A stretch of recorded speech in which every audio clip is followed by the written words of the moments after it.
Hörmətli müəllimlər, hər vaxtınız xeyirli olsun.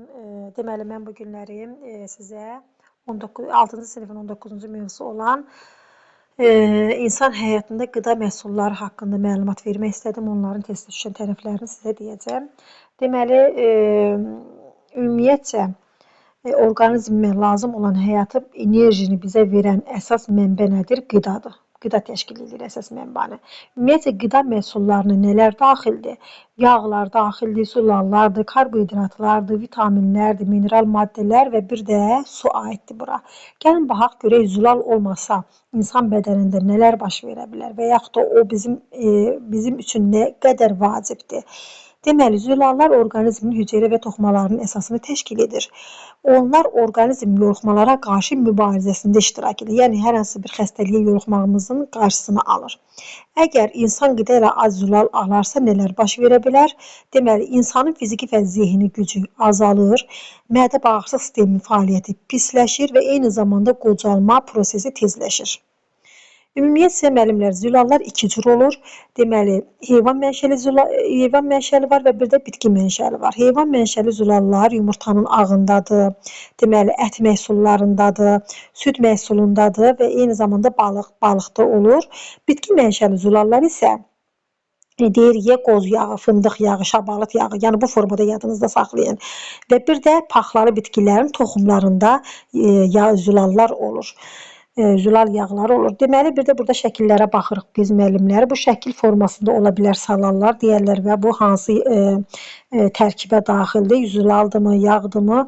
Bunların tərkibində daha çox nələr var? Biz bunu şəkil formasında yadımızda saxlamalıyıq. Balıqda, yumurtada, ətdə, süddə və bu qaydanı eyni zamanda yadımızda saxlayaq.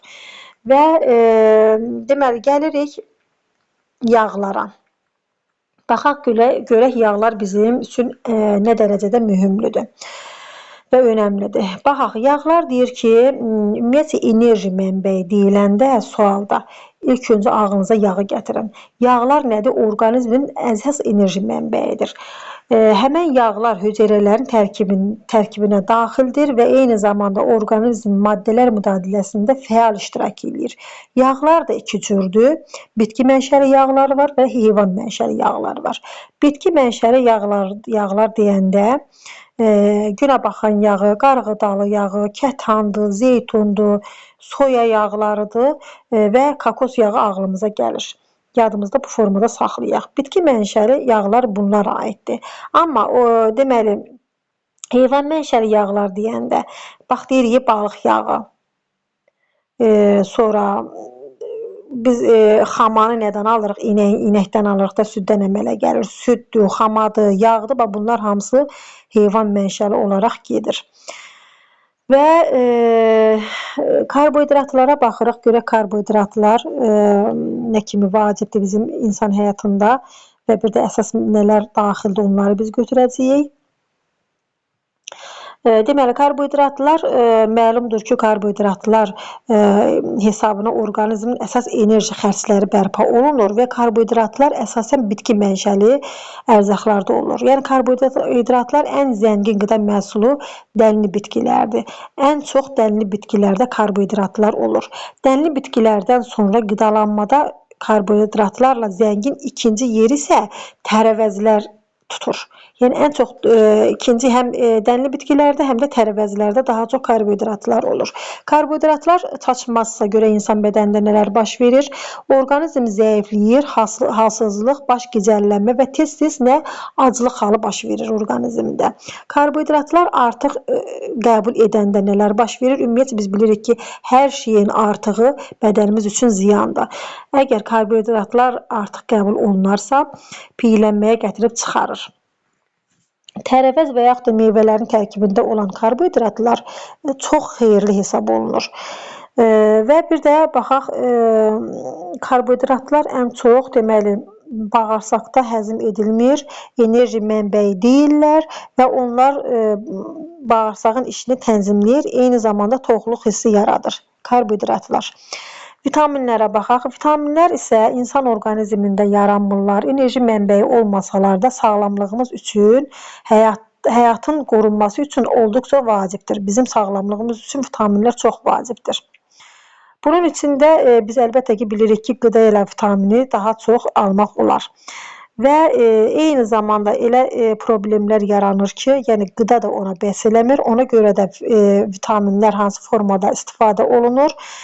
İki şəkildə istifadə oluna bilər vitaminlər, həb və inyeksiya şəklində. Yəni istehsal olunur. Biz dediyim kimi, ərzaqların tərkibində olan təbii vitaminlər qəbul etmək çox vacibdir, çox yaxşıdır. Amma onlar orqanizm üçün bütün demək olar ki, bütünlüklə və yaxud da tez bir zamanda sorulmur da. Ona görə də əgər bu hal baş verərsə, yalnız orqanizmdə hər hansı bir vitaminlərin kəskin şəkildə deyək ki, çatışmazlığı olarsa, biz onda nə edirik? Həb və inyeksiya şəkli vitaminlərdən istifadə edirik ki, daha tez təsir eləsin. Bizim vitaminlərimiz normal olduğu halda əlbəttə ki, biz qidalanmada onu biz istifadə etməliyik ki, o tənzimləməni qoruyub saxlasın.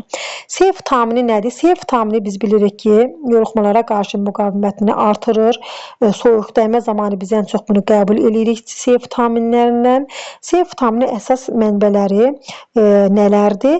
Deməli, təzə tərəvəzlər, meyvələr, gilə meyvə, xüsusilə də itburnu, şirin bibər və bir də deyir ki, sitrus meyvələri aiddir bura. Qarağatdır, sitrus meyvələrdir və eyni zamanda turşuya qoyulmuş kələm daha çox C vitamini ilə zəngindir. Və burada da C vitamini deyiləndə ağlımıza gəlməlidir ən çox sitrus meyvələri. Deməli, limondur, pomidordur, bibərdir, qarağatdır dediyim kimi bunların daxilində daha çox C vitamini zəngindir. Soğandır, soğanın özündə eyni zamanda. Və bilmək lazımdır ki, C vitamini hava ilə günəş işığının təsirində deməli çox parçalanır. Asanlıqla parçalanır və həmçinin uzun müddət saxladıqda istifadə üçün çox yararsız olur. Ona görə də onu ya inyeksiya həb şəklində alıb və yaxud da sirop şəklində alıb içdikdə biz onu çox uzun müddət saxlamamalıyıq.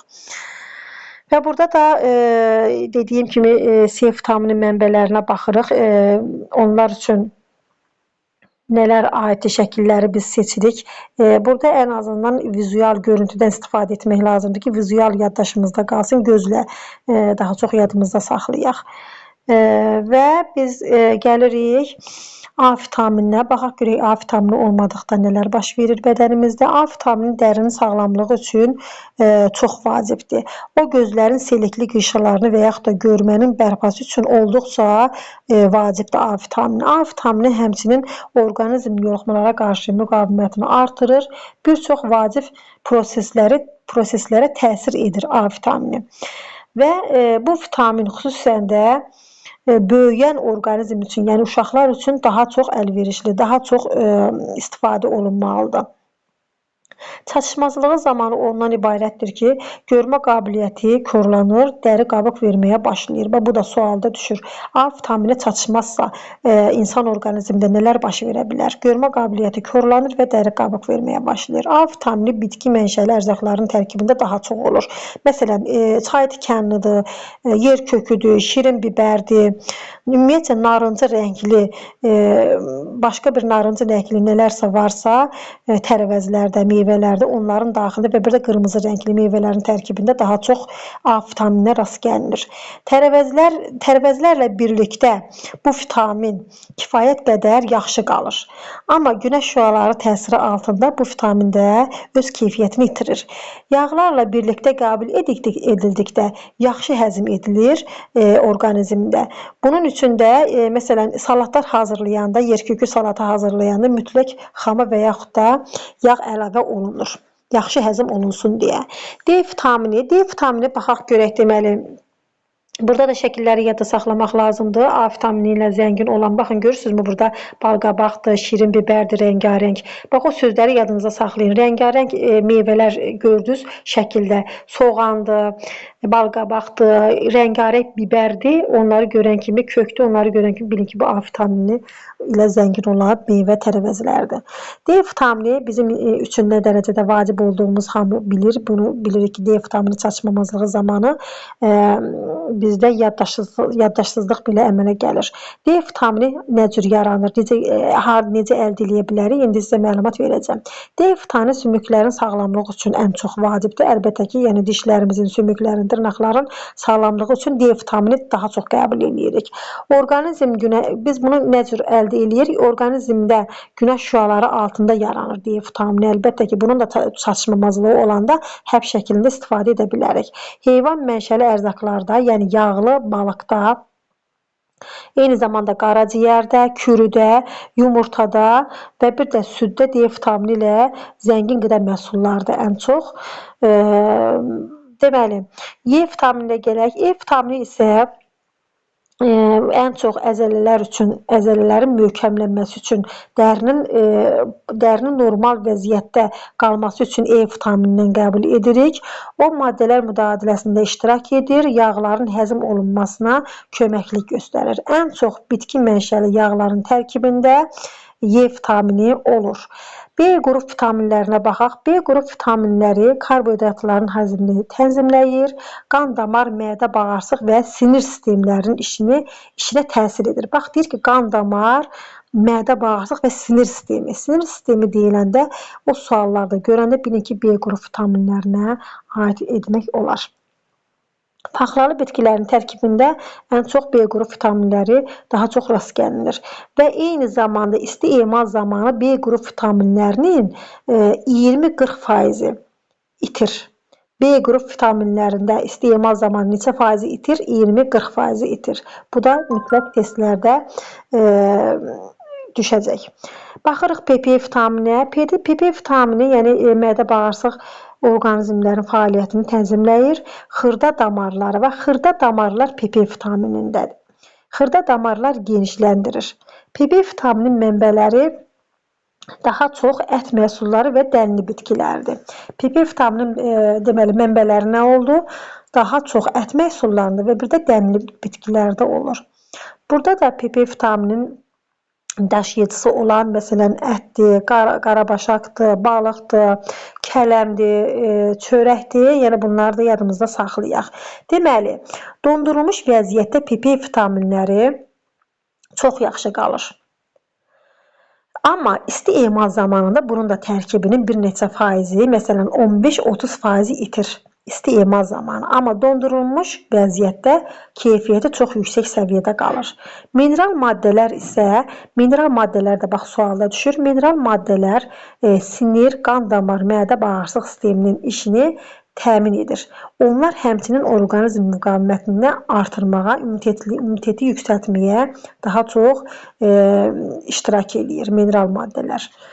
Belə müəllimlər, burada deməli, ən çox şəkillərə fikir verin və hansı vitaminlərə, hansı orqanizm üçün fəaliyyəti daha çox güclü olan vitaminlərdir. Biz bilirik ki, bunlara nələr aid olduğunu özünüz şəkillər üzrə yadınızda saxlayın və eyni zamanda öyrənəndə də ən çox özünüzə daha çox danışın ki, yadınızda qalsın. Şəkillər üzrə də öyrənməyi unutmayın. Hələlik.